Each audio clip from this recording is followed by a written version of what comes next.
Thank you for tuning in today. Also going to be doing this on YouTube.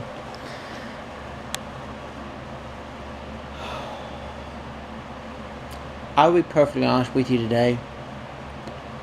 I want to say more than just stupid cancer, but I'm going to be the good Christian and the good minister that God created me to be, and just call it stupid cancer.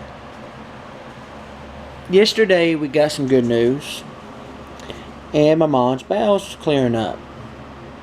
Today she calls me, and the doctor said basically there's nothing that they can do, so they're just going to send her home to basically die.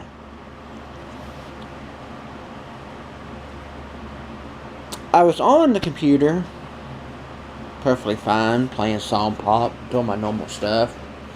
Walked the dog. Well, actually I didn't walk the dog till later because I said I gotta get out some fresh air. I told those people I was talking to on the computer, I gotta get some fresh air. I'm gonna go outside and walk the dogs. That didn't really work too long because it's raining outside, so that bummed that idea too. And I come in the house, and it took me about an hour to write this.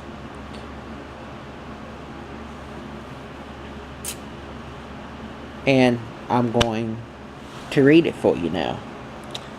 It said, maybe there are times in life we gotta say, stupid cancer. Amid the things we don't want to hear, hearing the voice of God in one ear,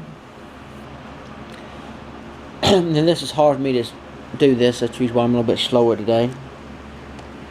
Hearing the voice of God in one ear, the many other voices in the other ear. Maybe it's time I just accept and let go. I can't hold on to the pain, especially when there's nothing to gain. All the pain cannot erase the years that I've had. You've been a fighter throughout it all. At 5, I watched your daddy die of cancer. As you stood by his bedside while I waited at home. And then you came home and said, Billy, Papa is dead. I watched as a young boy that day as you cried over the grave. I felt that day I became as a man because I couldn't cry. I had to stop my mommy's tears. I remember at 6 years of age, I watched as you miscarried. I saw the pain in your eyes and the guilt you maybe could have changed. Only in the 2nd grade, I still remember the prayer had at church, and you literally sneezed out cancer out of your nose, saying, stupid Satan, you ain't heard the last of me. I remember that day, I looked over at you with tear-stained eyes. This was my only reply. Mom, I hope you know I ain't going to school today, was the words I said outside the schoolyard that day. Then I went to the doctor. The doctor said, I don't know how, when, or why, but everything is brand spanking new. I heard my mama say, it was God that healed me this day. He said, whatever, I believe in a calf. But all you could say was you were healed. That day in the back of your head, you was probably saying, stupid calf, you ain't heard the last of me.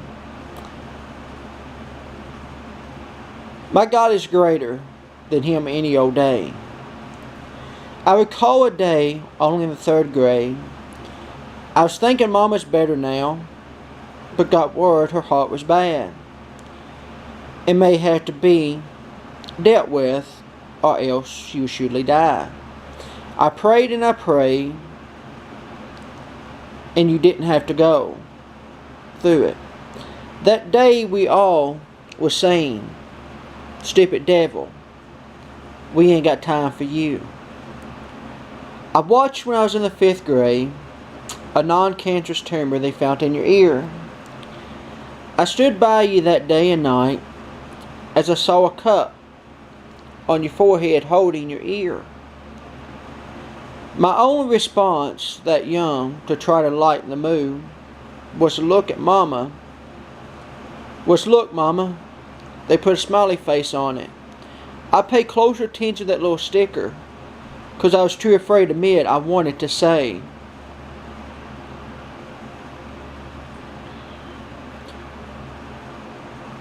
Stupid tumor.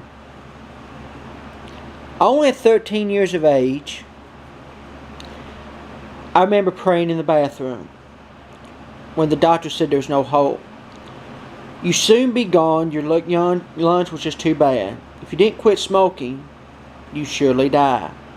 I watched as they hooked you up to a breathing machine, worried about you day and night.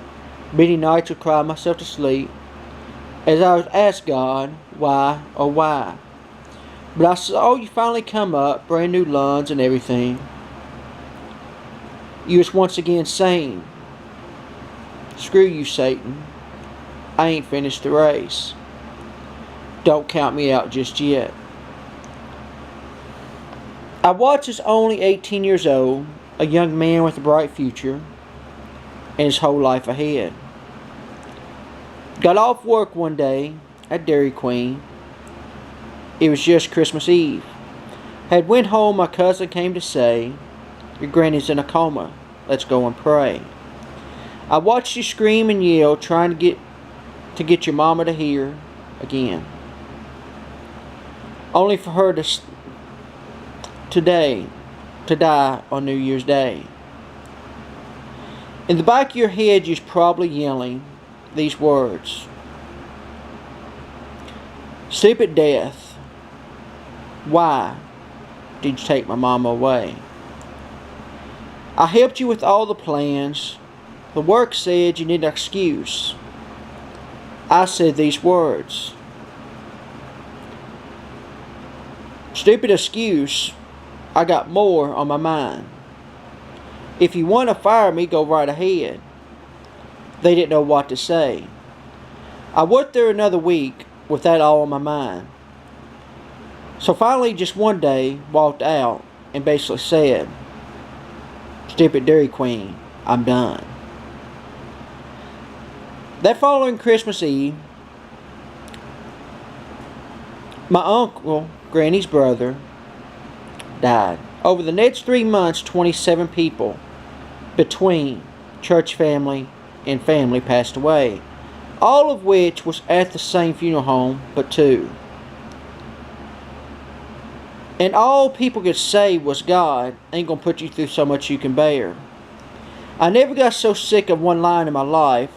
Finally I broke down and screamed, screw it, and ran to a cooler at Mickey D's to cool off and bust some boxes while I was there with my fist. I was basically saying, y'all stupid, I can't take this no longer. But you were there to help me struggle through it, held my hand, a shoulder to cry on. We was both saying, stupid pain, we had enough. Years later, down the road, got in a bad relationship.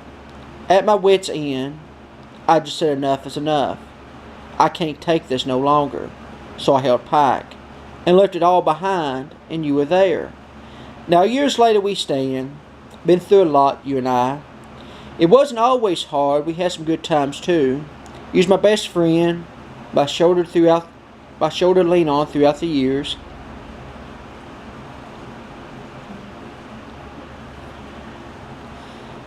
Before you even went in, I heard God speak. This was different than anything she's been through, but she'll be okay. It was supposed to be a normal, quick thing, just moving a light band. But Dad came home to say, Mama has cancer. I remember that day very well, but I never cried, because I held on to the words that God had spoken. She will come out healed. It's been over a year now, and very few good reports. Then today, I get a call. It's just a matter of time.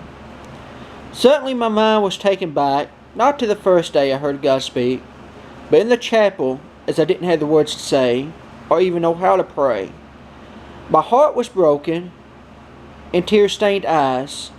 Even as I recall and write, I get those same eyes.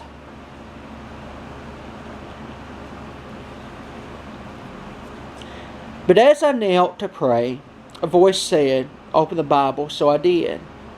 And there it was, 2 Kings 19 verse 6, that said, "Fear not what God has spoken." Those words leaped out of my spirit, and I felt my heart burst for joy. A new day has begun, a new dawning has arrived. The Lord has spoken through me from a few simple words that seemed to leap off the page. But then again, I hear that gentle whisper, "Everything will be okay. Your mom will be healed." Then we get the news, only followed by bad the very next day. The doctor's not giving much hope. It's just only a matter of time. Doubt and questions clutter my mind.